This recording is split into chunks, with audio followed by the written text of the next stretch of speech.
이제 한 2주 동안 고린도 전서를 쉬었고, 지난주에는 이제 특별히 이제 소망 리더 나는 리더 세미나를 했기 때문에 이제 다른 곳에서 우리가 따로 예배를 드렸는데, 그래서 이제 고린도 전서를 쉬었었습니다. 여러분께서 기억하실지 모르겠는데, 그 8장에서 우리가 우상의 제물에 관해서 이제 얘기를 우리가 살펴봤습니다. 우상의 제물을 먹어도 됩니까? 안 됩니까?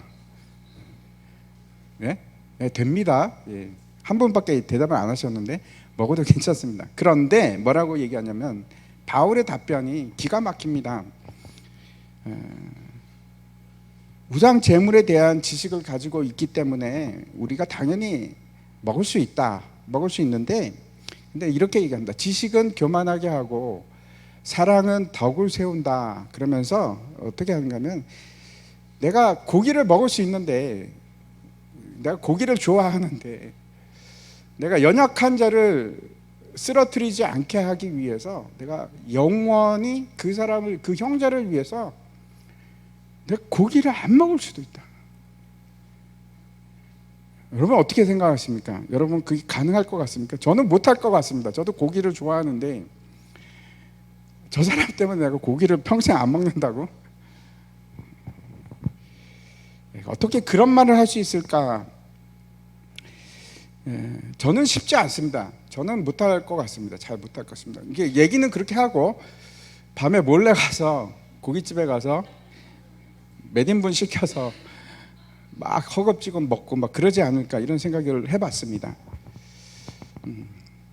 여러분은 그런 말을 하실 수 있으시겠습니까?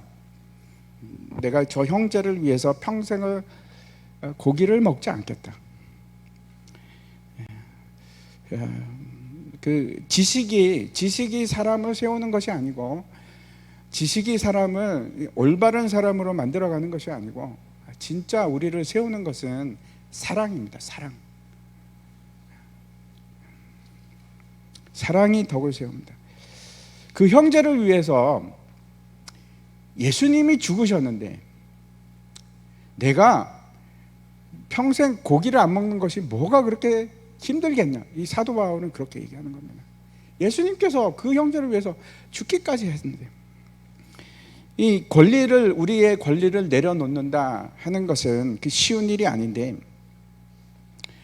권리라는 것이, 그렇죠, 우리가 분명히 누릴 수 있는 것들입니다. 그런데 사랑을 위해서, 연약한 형제를 위해서 그것을 내가 포기하겠다, 내려놓겠다 하는 것이 그 우상 제물의 얘기였습니다. 그런데 이것이 오늘 본문에서도 계속 이어집니다. 같은 권리의 문제입니다. 사실은 내가 그 권리를 포기한다, 복음에 방해가 된다면 내가 그걸 포기하겠다. 그게 그 사도 바울의 결단입니다. 제가 이제 박영선 목사님이라고 계신데 그분으로부터 이런 말씀을 들었습니다. 옛날 얘기이긴 한데, 그 딸이 좀 굉장히 옛날이죠. 뭐 지금은 뭐 은퇴하셨는데, 그 딸이 이제 학교에서 나오다가 이제 아이스크림을 사 먹은 겁니다. 그랬더니 그 옆에 있던 친구가 그러는 겁니다. 야, 너는 어떻게 성도들의 헌금을 가지고 아이스크림을 사 먹을 수가 있니? 그런 겁니다. 그 딸한테. 그래서 그 딸이 이제 아버지에게 와서 그 목사님한테 찾아와서 그 얘기를 한 겁니다. 내가 아이스크림 사 먹는 게 잘못된 거야? 그랬더니 이제 그 목사님 뭐라고 했겠습니까? 아니야, 그렇지 않아.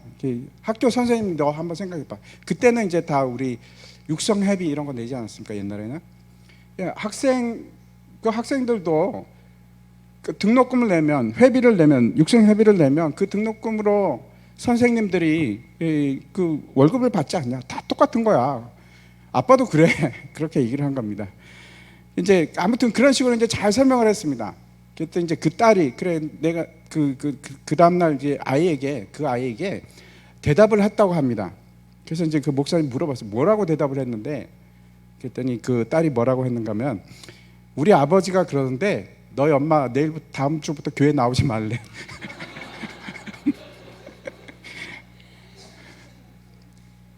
그렇게 얘기를 했다고 합니다. 근데 이게 간단한 문제가 아닙니다.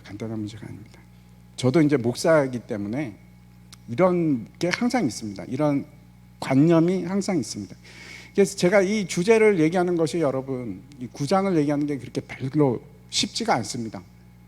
저희가 이렇게 연관이 되어 있기 때문에 그렇습니다. 저도 이제 가끔 비슷한 생각을 하는데, 제가 이제 좀 비싼 거를 사 먹거나 아니면 좀 호강을 하거나 하면, 야, 이게 내가 이래도 되나? 내가 사례비 받아갖고 이렇게 써도 되나? 그런 생각을 할까요, 안 할까요? 저도 합니다. 자유롭지 못합니다. 지금 전 이런 얘기도 들은 적이 있습니다. 성도들에게 헌신하라고 하시면서 목사님이 먼저 희생해야 되는 거 아닙니까? 뭐 이렇게 교육자들이 먼저 희생해야 되는 거 아닙니까? 맞는 말이죠. 맞는 말인데 그 말이 상황에 따라서 옳은 말이기도 하고 때로는 꼭 맞는 말이 아닐 수도 있습니다. 예를 들어서 이제 헌금을 말씀을 드리면 제가 그런 생각을 한번 했었습니다. 그냥 한번 이제 아마 퍼센테이지로 따져 보면 대부분의 목회자들은 일반 그 성도님들보다 훨씬 많은 헌금을 합니다. 그 퍼센테이지적으로. 시간적으로도 봐도 그렇습니다. 물론 아닌 경우도 있는데 저는 이제 평균적인 걸 말씀을 드리는 겁니다. 목회자들은 뭐가 문제냐면 근무 시간하고 근무 시간 아닌 거하고 경계가 굉장히 불분명합니다.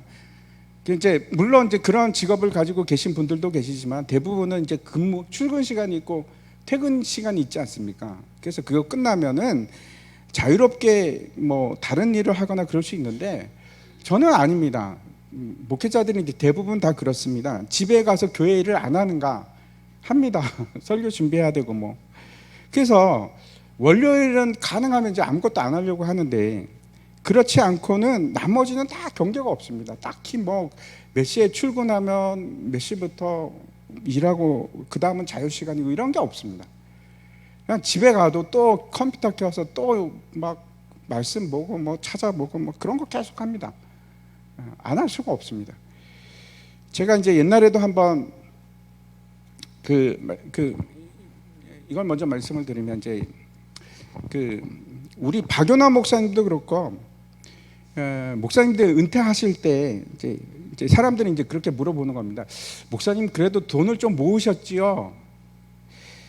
근데 제가 이제 지금은 이해를 합니다. 모을 수가 없습니다. 모을 수가 없습니다. 힘듭니다. 모으기가 힘드실 겁니다. 건축 때마다 우리 교회도 몇 번을 건축하지 않았습니까? 그럼 뭐 목사는 건축 헌금 안 할까요? 아니요, 굉장히 많이 합니다. 또 어디 가면 또 돈 줘야 되고 그럴 때가 참 많이 있습니다. 제가 이제 한번 말씀드린 적이 있는데 이런 일이 있었습니다. 제가 이제 선교를 떠나기 전에 교회에 이제 그 후원을 하기 위해서 이렇게 막 돌아다녔습니다. 돌아다녀서 후원 요청을 하는 일을 했었는데 누군가 그러는 겁니다. 저한테 부산에 어떤 교회가 있는데 거기 가면 후원을 엄청 많이 해준다. 작은 교회인데 많은 선교사를 후원한다. 그런 얘기를 들었습니다. 그래서 저보고 꼭 가보라는 겁니다. 그래서 제가 갔습니다. 그래갖고 그 목사님하고 만나고 찾아서 이제 얘기를 하는데, 근데 그 목사님 이제 얘기를 하다가 자신의 꿈 얘기를 하시는 겁니다. 어떤 얘기인가 하면 그 목사님이 선교에 굉장한 열정을 가지고 계시고, 그다음에 이제 그분도 이제 평신도였다가 늦게 이제 목사님이 되셨는데 그 목사가 하게 된 이유 중에 하나가 내가 목사가 되면 열심히 선교하리라. 그리고 이제 교회를 하신 분이십니다. 근데 아무튼 꿈속에서 제가 잘 기억은 안 납니다. 그 꿈 스토리는 잘 기억은 안 나는데 하나님께서 하여튼 엄청난 돈을 주셔서 그 꿈속에서, 진짜가 아니고 꿈속에서, 그래서 그 돈을 가지고 그 선교사들을 위한 선교 센터를 짓는 꿈을 꾸신 겁니다. 막 큰 잘 지어갖고 그 선교사들 이제 안식하러 들어오면은 막 쉬게 하고 막 뭐 그런 일을 하는 선교 센터를 짓는 꿈을 꿨는데 그때부터 이제 이 목사님이 이제 불 같은 마음을 가지고 막 사람들에게 그 꿈에 대해서 얘기를 하시는 겁니다. 적어갔는데, 저는 후원하러 갔는데 저한테 막 그 얘기를 하시는 겁니다. 그래서 제가 감동을 받았습니다. 그 꿈 때문에 감동을 받은 것이 아니고 그 목사님의 열정 때문에 제가 감동을 받았습니다. 감동을 받아갖고 제가 해서는 하면 안 되는데 하여튼 제가 뭐라고 얘기를 했냐면, 일을 저질렀습니다. 뭐라고 했냐면, 선교 후원하러 요청하러 갔다가 목사님 그럼 제가 헌금하겠습니다. 제가 그 꿈에 도움을 드리고 싶습니다. 그래서 목사님 지금까지 그 돈이 얼마나 모이셨습니까? 그 일을 하기 위해서. 그랬더니 하나도 없으시대요. 그래서 그러면 제가 헌금을 할 텐데 이게 그 선교센터의 그 씨앗이 됐으면 좋겠습니다. 그래갖고 제가 2천만 원을 후원을 하겠습니다. 그렇게 얘기를 했습니다. 뭐 일이 진행이 되려면은 씨앗 돈이 있어야 되지 않겠습니까? 뭐 제가 왜 그런 말씀을 들을 수 있었는가 하면, 이제 제가 선교 나갈 즈음에 저희 고모님이 돌아가셨습니다. 고모님이 돌아가시면서 마지막 유언으로 저에게 2천만 원을 선교 헌금으로 쓰라고 유산을 주신 겁니다. 그걸 믿고 제가 얘기를 한 거죠. 제가 무슨 돈이 있겠습니까? 근데 이제 그걸 가지고 이란이라는 나라가 비자를 안 줍니다. 그래서 가서 이제 제가 장사를 해야 되는데, 사업을 해야 되는데, 그 사업 미천으로 이제 그걸 생각하고 있었습니다. 근데 이제 덜렁 그걸 다 주겠다고 얘기를 하고 다시 이게 돌아오는데, 그때 우리 아내도 같이 있었습니다. 우리 아내가 막 얘기를 아니 당신 무슨 생각을 가지고 그런 얘기를 했냐고. 아내 말로는 그러는 겁니다. 아무리 봐도 그거 교회가 그 센터를 지을 능력도 없고 아닌 것 같은데 당신 도대체 뭐 어떻게 홀려서 그런 얘기를 했냐는 겁니다. 그래서 가만 생각하니까 이게 제가 잘못한 것 같기도 하고 집으로 돌아와서 제가 전화를 했습니다. 목사님, 제가 아내랑 상의를 했는데 제가 2천만 원 도저히 안 될 것 같고 1,000만 원은 하겠습니다. 근데 한꺼번에 못 드릴 것 같고, 제가 가서 해야 될 일이 있어서 한꺼번에 못 드릴 것 같고 반드시 하겠습니다. 그리고 이제 제가 몇 년에 걸쳐서 그걸 갚았습니다. 근데 되게 힘들었습니다. 제가 다 따지니까 한 1,500만 원 했습니다. 그 교회에. 제가 왜 이 말씀을 드리냐면, 목사라고 해서 여러분 헌금 안 하는 거 아니라는 말씀을 드리고 싶어서. 헌신을 안 하는 게 아닙니다. 제가 알고 있는 목사님 중에는 지금도 교회에서 사례를 한 푼도 안 받고 계시는 분이 계십니다. 왜 안 받으실까요? 교회 차장이 어려워서, 받을 수가 없어서 그래서 안 받으십니다. 그래서 그러면 목사나 사역자들은 여러분 어떻게 하십니까? 사도 바울 하면은 특징 중에 하나가 자비랑 선교, 이렇게 많이 들으셨죠? 그래서 이건 어떻게 생각하십니까? 목사가 직업을 가지고 자비량으로 일을 하면서 헌신하는 것이 맞는가? 많은 사람들이 오해하는 것이 하나 있는데 이런 겁니다. 헌신은 자신의 입장에서 하는 것이고, 하나님의 일을 하면서 사례를 받는 것은 그거는 틀린 일이 아닙니다. 제가 얘기하는 거는 하나님의 일을 하면서 거기에 합당한 사례를 받는 거, 그게 잘못된 것이 아니고, 그걸 받는 것을 받는 것이고, 또 헌신하는 건 또 다른 일인 겁니다. 그게 혼돈이 일어나서 아예 처음부터 사례 받지 말고 헌신하라 하는 거는 그건 아니죠. 제가 말씀드리고 싶은 건 그런 겁니다. 그래서 이제 그 사도 바울이 이 얘기를 합니다. 군 복무를 하는데 누가 자기 비용으로 군대 복무를 하느냐? 부른 사람이 당연히 먹이고 입히고 하는 거 하지 않겠느냐? 이게 일반적인 관례입니다. 7절 한번 보시면, 7절에 같이 한번 읽을까요? 시작. 누가 자기 비용으로 군 복무를 하겠느냐? 누가 포도를 심고 그 열매를 먹지 않겠느냐? 누가 양떼를 기르고 그 양떼의 젖을 먹지 않겠느냐? 그 양떼를 키우면서 양의 젖을 먹지 않는 것, 그 권리가 있다, 이런 얘기를 하고 있지 않습니까? 이런 일상적인 예만 드는 것이 아니고 율법에 관해서도 얘기합니다. 9절부터 이제 10절에 보면 이렇게 되어 있습니다. 모세의 율법에 곡식을 밟아 떠는 소에게 망을 씌우지 말라 기록하였으니 하나님께서 어찌 소들을 위하여 염려하심이냐, 오로지 우리를 위하여 말씀하심이 아니냐. 과연 우리를 위하여 기록된 것이니 밭 가는 자는 소망을 가지고 갈며 곡식 떠는 자는 함께 얻을 소망을 가지고 떠는 것이라, 이렇게 얘기하는데, 이것은 이제 어디 말씀인가 하면 신명기 25장 4절에 나오는 말씀을 인용하는 겁니다. 제가 여기서 이제 하고 싶은 말씀을 조금만 더 드리면 이런 겁니다. 여러분, 교회에서 가장 중요한 자원이 뭐라고 생각을 하십니까? 뭐가 제일 중요합니까? 교회에서 물론 성도들이죠. 근데 그 성도들 말고 제가 이제 그 교회, 일반적인 우리가 얘기하는 교회, 성도들을 얘기하는 교회가 아니고 일반적인 교회에서 뭐가 제일 중요할까요?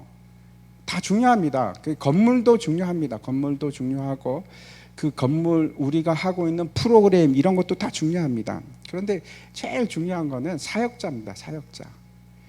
가장 우리 교회, 소망교회다 그러면 소망교회에서 가장 중요한 핵심 자원이 사역자입니다. 그래서 좋은 사역자가 있는 교회는 좋은 교회가 될 가능성이 큽니다.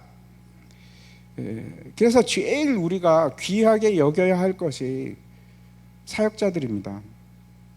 여러분, 제가 이런 말을 해서 좀 제가 관견에 대한 입장에서 말씀을 드리니까 참 말씀드리기 뭐한데, 귀하게 여기셔야 됩니다. 정말 우리 전도사님들, 목사님들 다 귀하게 여기시는 것이 참 맞습니다. 그리고 저는 교역자들이 사치를 할 수 있을 정도의 돈을 받는 건 잘못됐다고 생각합니다. 너무 많은 사례를 받는 것은 반대합니다. 근데 먹고 살 수 있도록 교회가 책임지는 것은 굉장히 반드시 해야 되는 일 중에 하나입니다. 왜 그런가 하면 교회에서 가장 중요한 자원이 사역자들이기 때문에 그렇습니다. 가장 많이 투자를 해야 될 곳도 어딘가 하면 뭐 건물도 아니고 프로그램도 아니고, 가장 많이 투자를 해야 될 곳도 사실은 사람입니다. 사역자, 하나님의 사람들입니다. 그래서 제가 이제 이번 기회를 통해서 제가 말씀드리면, 일반적으로 교회들이 사역자를 대우하는 수준이 굉장히 열악합니다. 굉장히 낮습니다. 일반 사람들보다 훨씬 안 좋습니다. 근데 우리 교회는 굉장히 그래도 교회들에 비하면, 다른 교회에 비하면 굉장히 훨씬 좋은 편입니다만, 저는 충분히 먹고 살 만큼 받습니다. 걱정하지 마십시오. 저 얘기가 아니고 우리 부목사님들, 전도사님들은 아직도 힘듭니다. 그래서 가능하면 이게 좀 가장 먼저 신경 써야 될 것이, 사실은 우리 잘 대우를 해줘야 된다고 생각합니다. 우리 예를 들어서 아시죠? 우리 하 전도사님 지금 아이가 2명이 됐습니다. 2명이 됐는데 여전히 박봉입니다. 사례가 굉장히 낮습니다. 그리고 우리 정희도 전도사님, 이번에 아직 못 들으셨을 텐데 제가 처음으로 얘기할지도 모르겠는데, 내년에는 아빠가 됩니다. 내년에 아빠가 되는데, 할렐루야, 감사합니다. 살기가 힘듭니다. 그런 거는 우리 교회가 더 잘해줬으면 좋겠습니다.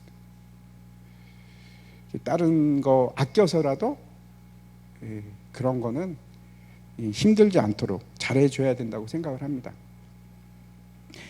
저도 이제 옛날에 부사역자들 너무 힘들었습니다. 뭐 사는 거는 문제가 없었습니다. 하나님 먹여 살리니까 상관이 없는데, 사례가 너무 작으니까 마이너스가 매달 100만 원씩 생겼습니다. 저는 잠깐 들어와서 사역을 할 때 불러서 야, 이거는 이렇게 갖고 사람을 불러서, 선교제에 있는 사람 불러갖고 이렇게 하면 안 될 것 같은데, 제가 아무 얘기도 안 했습니다만 참 정말 힘들었습니다. 마음이 힘들었습니다. 마음이. 뭐 먹고 사는 거는 그래도 뭐 결국 하나님께서 다 채워주셨지만, 근데 그 일을 교회가 했으면 좋겠습니다. 다시 오늘 본론으로 돌아가서 사도 바울이 5가지를 통해서 왜 자신이 재정을 쓸 수 있는 권리가 있는지에 대해서 얘기를 합니다. 1절과 2절 말씀을 이제 하는데, 첫 번째 이제 먼저 보도록 하겠습니다. 1절과 2절 보면 제가 한번 읽겠습니다. 내가 자유인이 아니냐, 사도가 아니냐, 예수 우리 주를 보지 못하였느냐, 주 안에서 행한 너의 일이 너희가 아니냐, 나의 일이 너희가 아니냐. 다른 사람에게는 내가 사도가 아닐지라도 너에게는 사도니 나의 사도됨을 주 안에서 인친 것이 너희라. 사도 바울이 가장 먼저 주장하는 것이 뭔가 하면 내가 사도가 아니냐 하는 사도권을 이제 주장하고 있습니다. 오늘 이제 본문 9장 말씀이 가장 중요한 내용이 뭔가 하면 사도권에 관한 문제입니다. 우리가 이제 앞에서 봤듯이 고린도 교회는 굉장히 말썽이 많은 교회였는데 파벌이 생기고, 그래서 이제 싸움도 하고 분쟁과 논쟁이 있었는데, 처음 사도 바울이 얘기했던 주제가 뭔가 하면 교회 안에 있는 음행의 문제였습니다. 그게 이제 첫 번째 나오고, 두 번째는 교회 안에 송사하는 문제. 야, 믿는 사람들끼리 그거 재판을 하는 것이 그게 맞냐 하는 얘기를 하고 있고, 세 번째는 어떤 것인지 기억나십니까? 결혼에 관한 문제였습니다. 결혼을 할 것인가 말 건가.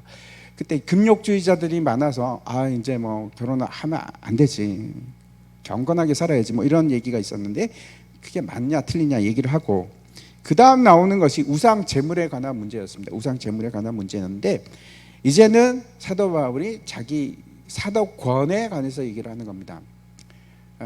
내가 재정을 쓰는 것이 맞냐 아니냐, 그 얘기를 지금 하고 있습니다. 사도가 되는 당시 기준이 어떤 건가 하면 사도행전에 나오죠. 처음에 이제 사도행전에서 문제가 생겼습니다.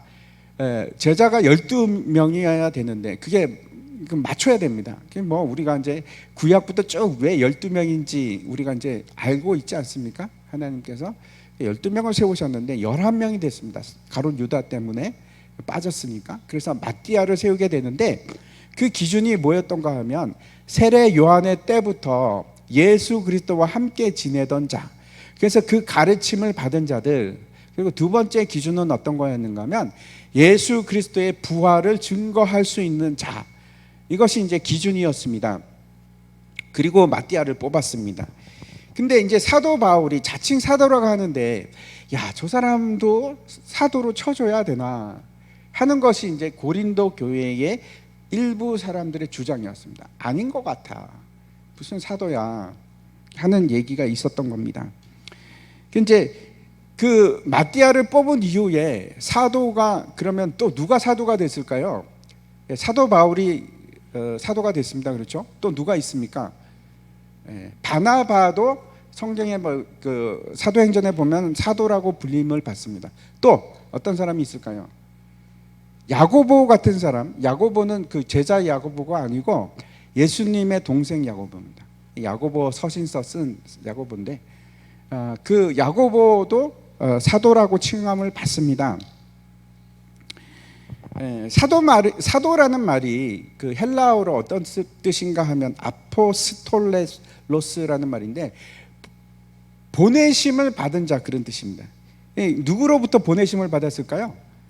그리스도로부터 보내심을 받은 자입니다. 그래서 사도라는 것은 어떤 뜻이냐면 그리스도의 전권 대사, 그런 뜻입니다. 그리스도가 부르셨고 그리스도가 보내셨고 위임한 그리스도의 특별한 사명을 가지고 있는 사람, 그 사람이 사도입니다. 그게 핵심입니다. 보내심을 받은 자. 그래서 사도의 주된 임무가 뭔가 하면, 여러분 지금은 사도가 있습니까 없습니까? 예? 지금은 없다고 보는 것이 맞습니다. 왜 그런가 하면 사도는 어떤 일을 담당했는가 하면 교회를 처음 세우는 사람들이었습니다. 교회를 세웠던 사람들, 1세기 때 교회를 시작해 하는 기초를 놓은 사람들입니다. 그 사람들이 사도입니다. 그래서 이제 많은 사람들이 이제 사울은 아니지, 그 사람이 말이야 예수 믿는 사람 잡아 죽이기도 하고 말이지, 그 사람이 언제 처음부터 예수님 쫓아다닌 사람도 아니고, 그 사람을 우리가 어떻게 뭘 믿고 사도라고 할 거야, 이런 겁니다. 그래서 이 문제가 사도 바울이 끝까지 이 문제로 괴롭힘을 당합니다. 야, 네가 사로 맞냐? 근데 그 비방이 가장 심했던 곳이 어딘가면 고린도 교회였습니다. 이제 우리가 잘 알고 있듯이 사도 바울은 어떻게 해서 위임을 받은 자가 됐다는 겁니까? 그 증거가 어디 있죠? 다메섹에 있죠. 다메섹 도상으로 가는 길에 있었죠. 다메섹 도상으로 가는데 갑자기 하늘에서 밝은 빛이 사도 바울을 에워쌉니다. 그리고 이제 소리가 들리기 시작합니다. 사울아, 사울아, 나는 네가 박해하는 예수다, 그럽니다. 그렇죠? 어찌하여 나를 박해하느냐? 나는 네가 박해하는 예수다. 그리고 이제 사도 바울을 이방인을 향한 그릇으로 쓰겠다, 이렇게 말씀하십니다. 그러니까 사도 바울은 그때 부활하신 예수님을 만났고, 그리고 그때 보내심을 받는 자가 되는 겁니다. 여러분 한번 상상해 보십시오.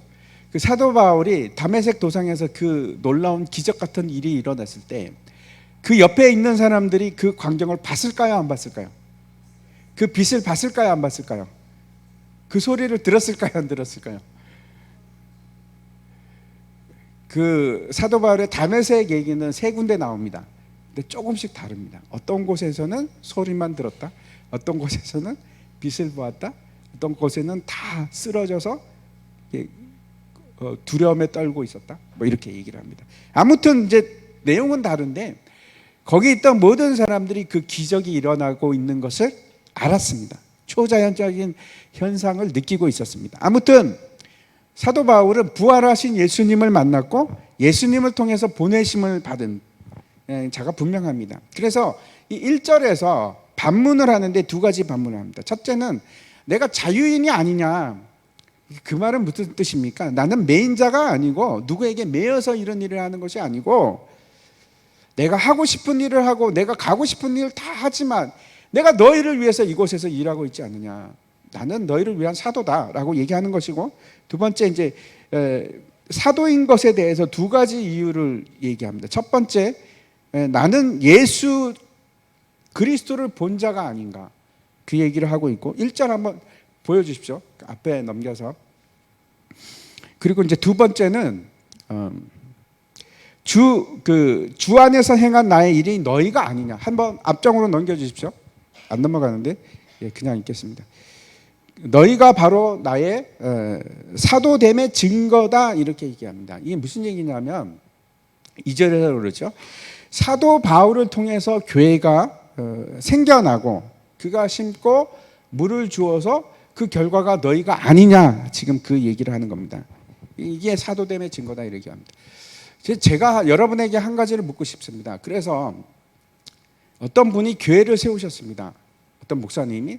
그래서 그 교회를 세워서 그 교회가 크게 부흥을 하고 거기서 수많은 사람들이 예수를 믿게 되었습니다. 그러면 그 사람은 하나님의 사람 맞지요? 그 교회가 그 사람의 증거가 맞지요? 맞습니까? 왜 그러면은 사도 바울은 이 이야기를 여기서 하고 있을까요?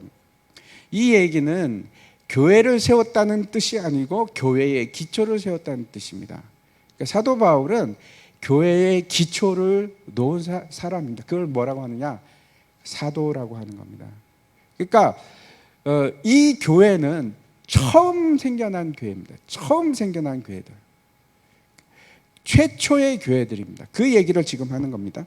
그러면서 이제 사도 바울이 이런 말을 합니다. 4절부터 6절까지 보여주십시오. 4절부터 6절까지 제가 읽겠습니다. 우리가 먹고 마실 권리가 없겠느냐? 우리가 다른 사도들과 주의 형제들과 게바와 같이 믿음에 자매된 아내를 데리고 다닐 권리가 없겠느냐? 어찌 나와 바나바만 일하지 아니할 권리가 없겠느냐? 이런 말입니다.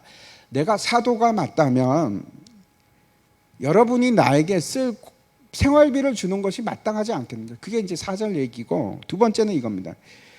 사도 바울이 아내가 없었습니다. 그럼에도 지금 뭐라고 했냐면 나에게도 만약에 내가 가족에 있으면은 당연히 교회가 내 가족의 생계를 책임지는 것이 맞지 않느냐, 그 얘기를 하는 것이고, 세 번째는 이렇게 얘기합니다. 나와 바나바만 일하지 아니할 권리가 없겠느냐. 이 말은 무슨 뜻이냐면 나도 복음만 전념하고 세상 직업을 갖지 않을 권리가 없겠느냐. 사도 바울은 일을 많이 했습니다. 그렇다고 완전히 일만 한 건 아닙니다. 일을 많이 했습니다. 어떤 일을 했습니까? 텐트 만드는 일을, 수선하는 일을 했었는데, 나도 다른 사도들처럼 바나바는 굉장히 이제 신사고 막 뭐 설교도 잘하고, 근데 바울은 설교하면 사람들이 막 졸고 말하는 것은 조라다 막 그렇게 얘기합니다. 그러니까 좀 잘 못한 것 같습니다. 아무튼 그래가지고 바나바는 일을 안 해도 사람들이 다 인정을 합니다. 어우 바나바 그래 괜찮지. 근데 사도 바울은 나는 왜 일 안 해도 무슨 상관이 있겠느냐. 근데 나 일하지 않느냐. 이렇게 얘기를 하는 겁니다. 제가 선교지 나갈 때 이슈 중에 하나가 어떤 거였냐면 자비랑 선교였습니다. 영어로 텐트 메이커인데 그 텐트 메이커가 그 사도 바울 때문에 생긴 용어입니다. 사도 바울이 텐트를 수선하는 일을 했기 때문에 그렇습니다.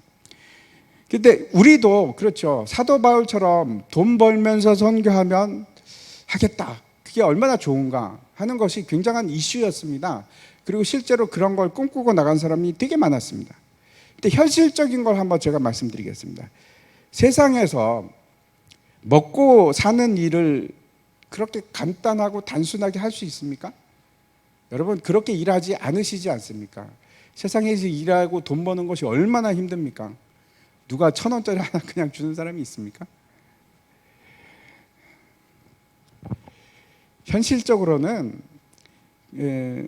돈 버는 게 그렇게 쉽지가 않습니다. 사도 바울이 이제 텐트 수선하는 일을 했는데 그거를 계속 한 것이 아니고, 여러분 아십니까?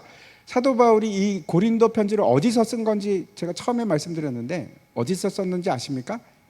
에베소에서 썼습니다. 근데 에베소에서 2년간 머물면서 사도 바울이 거기서 텐트를 만드는 일을 합니다. 텐트를 만드는 일을 하는데 언제 하느냐? 주업을 한 게 아니고 남들 잠자는 시간에, 그러니까 낮에 보통 잠을 많이 자는데 시에스타, 점심 먹고 잠자지 않습니까? 그때 잠 안 자고 막 열심히 텐트 깁는 일을 하고 그렇게 살았습니다. 대부분의 사람들이 선교 근데 사도 바울은 그러면은 텐트를 계속 만드는 일을 했을까? 아니요, 그렇지 않습니다. 다른 곳에 갈 때 많은 경우에 선교비를 가지고 선교를 했습니다. 현실적인 문제에 있어서 실제 돈을 벌면서 선교하는 일이 얼마나 가능한 일일까? 제가 선교사로 있으면서 너무나 많은 증거, 상황을 봤는데, 여러분 장사나 기술을 해서 기술을 가지고 일을 하면서 선교하는 것이 가능할까? 사업을 하면 가능할 수 있습니다. 사업을 하면 사업과 장사의 차이점이 있습니다. 그렇죠? 장사는 자기가 일하는 것이고 사업은 남을 시키는 일입니다. 남을 시키면 가능할지도 모르겠습니다.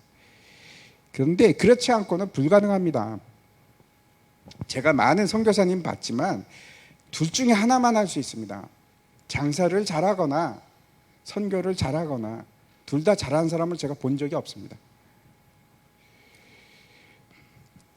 무슨 말씀인가 하면 일을 하고 먹고 사는 것이 진짜 목숨을 걸고 열심히 일을 해야지 먹고 삽니다. 그렇죠? 우리 다 그렇게 살지 않습니까?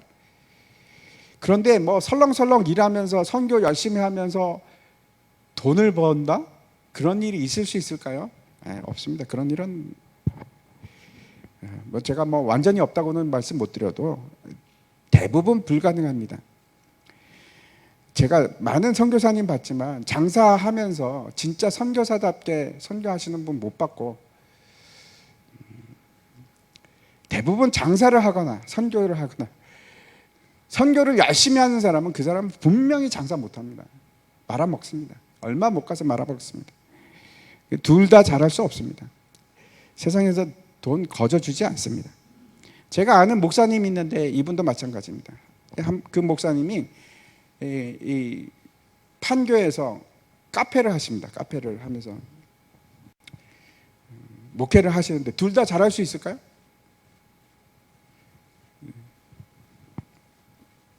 한쪽에 전념하면 한쪽이 약해질 수밖에 없습니다. 그래서 그 목사님이 결단을 내렸는데 어떻게 하는가 하면, 원래는 이제 그 사모님과 두 분이서 같이 카페를 했는데 안 되니까 안 되겠다 싶어서 사모님은 카페만 전념하고 그 목사님은 완전히 손을 떼고 그냥 목회만 하시기로 결정을 했습니다.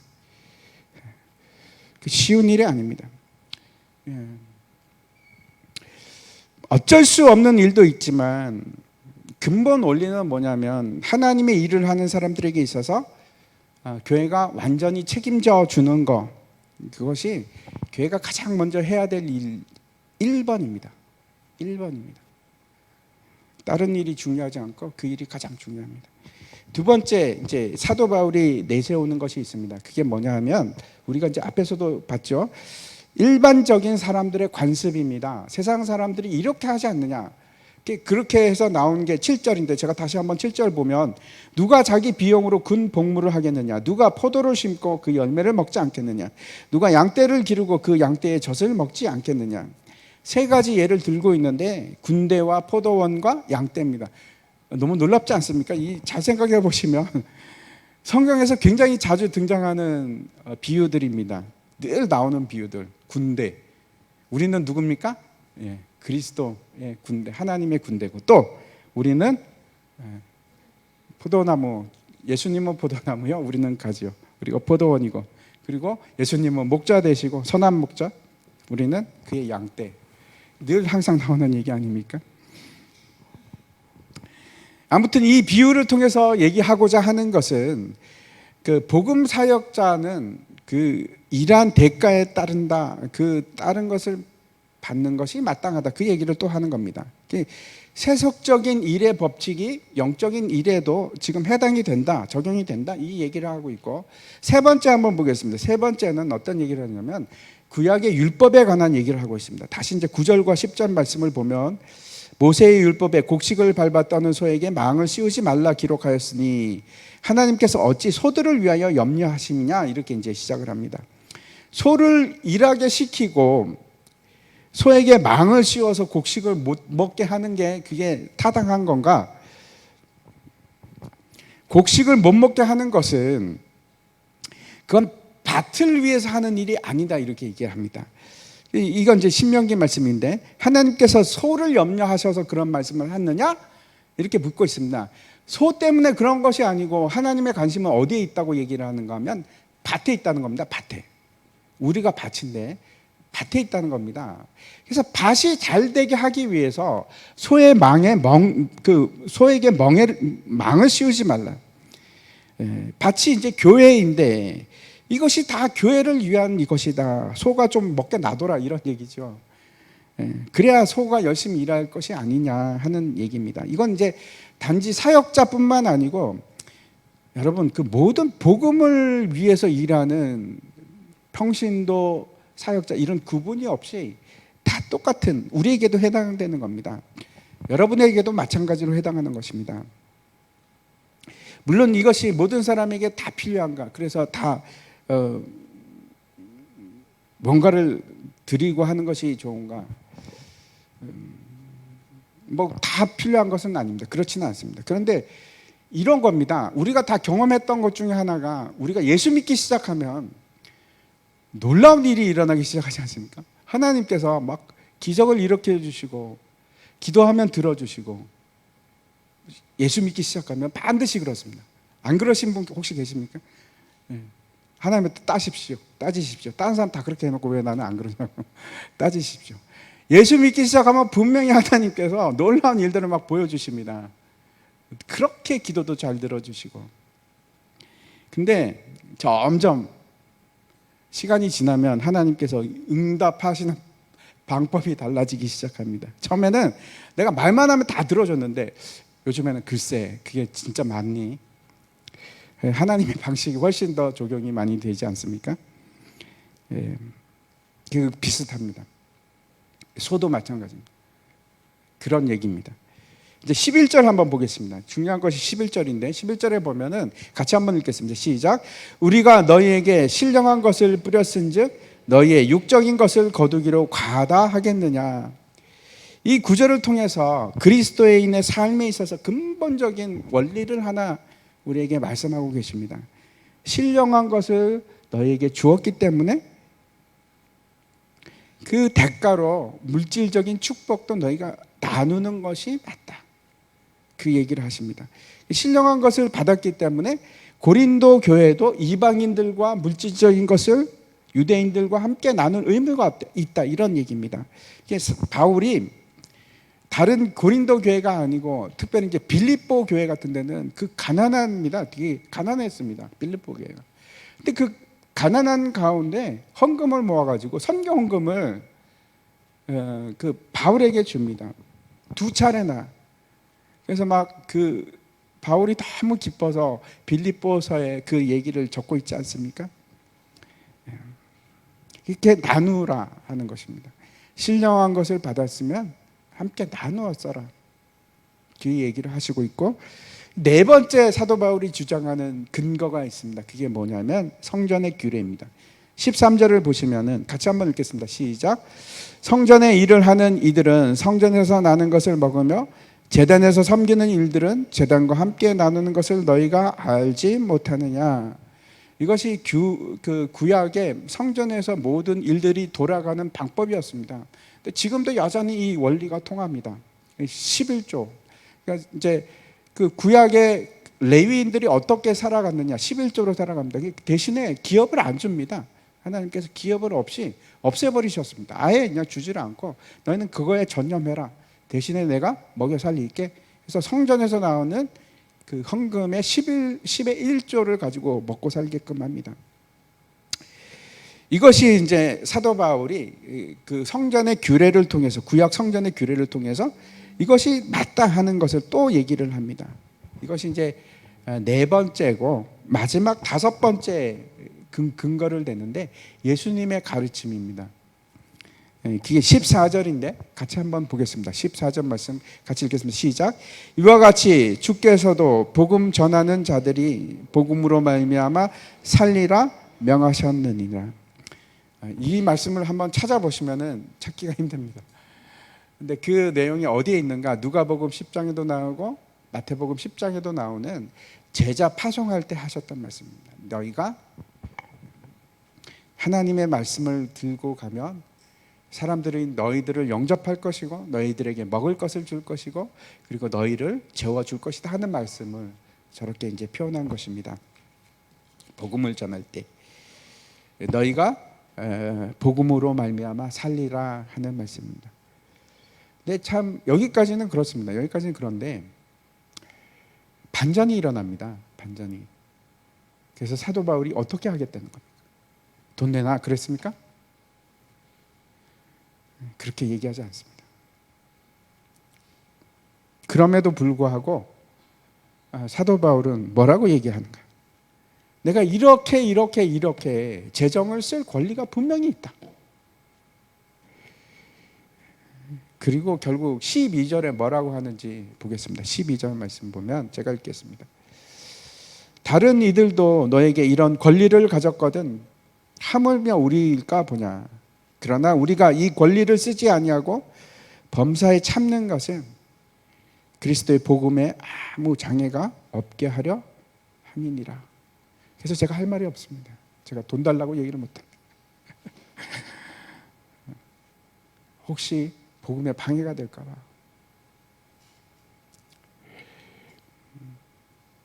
바울이 그렇게 살았습니다. 참 놀랍지 않습니까? 15절에 같은 경우에는 보면 그 심지어는 이렇게 얘기합니다. 내가 이것을 하나도 나를 위해서 쓰지 않고 하나님 나라를 위해서. 바울은 복음에 대해서 자기 자신을 어떻게 보는가 하면 내가 아무것도 자랑할 것이 없다고 얘기합니다. 자랑할 것이 없다. 근데 나중에는 그러죠. 이제 이거 고린도 전서고 가운데 편지 하나가 있습니다. 근데 그거는 어떤 편지인지 우리가 잘 모릅니다. 세 번째 편지가 고린도 후서인데 고린도 후서에는 막 사도 바울이 막 열불이 나서 막 자기의 막 억한 감정을 막 토로를 하는데 심지어 이렇게 얘기합니다. 내가 부득불 너희에게 자랑하노니. 자랑하면 안 되는데 내가 이건 자랑도 아니다 그러면서 부득불 어찌할 수 없어서 내가 이런 말을 한다. 얼마나 자기가 기가 막혔으면, 얼마나 그 고린도 교회가 자기를 그렇게 몰라줬으면. 그런 얘기를 하고 있습니다. 제가 이제 말씀을 마치려고 하는데, 제가 말씀드린 적이 있습니다. 그 가족에게는 여러분 정의가 통하지 않습니다. 가족에게는 사랑과 은혜가 있지만 정의는 없습니다.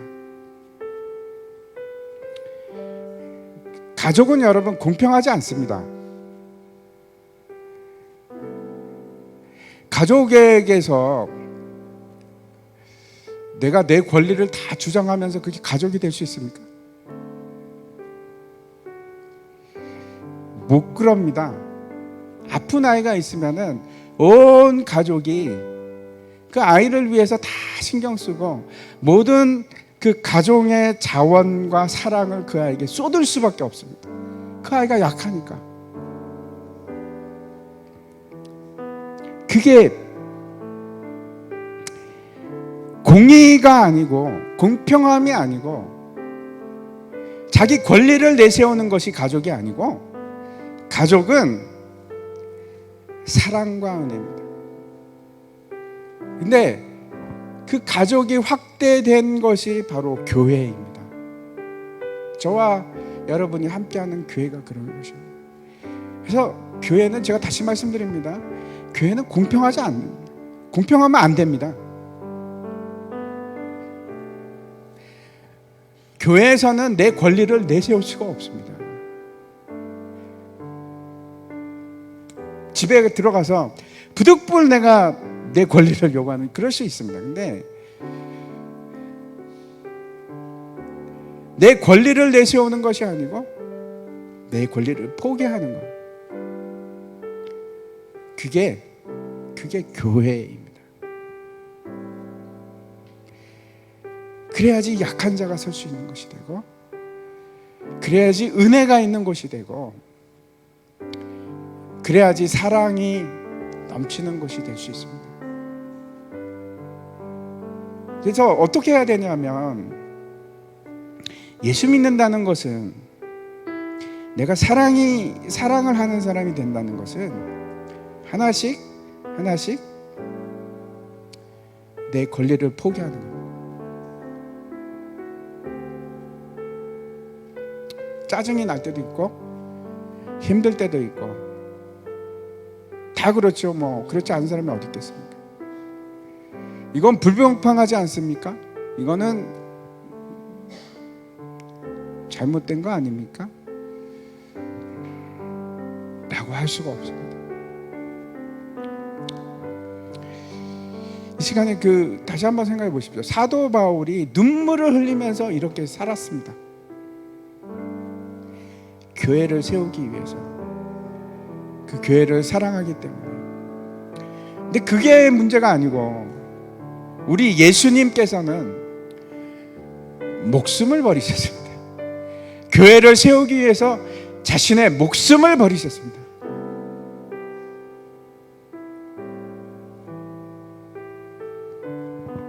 사도 바울이 그렇게 하면서 하는 얘기가 그겁니다.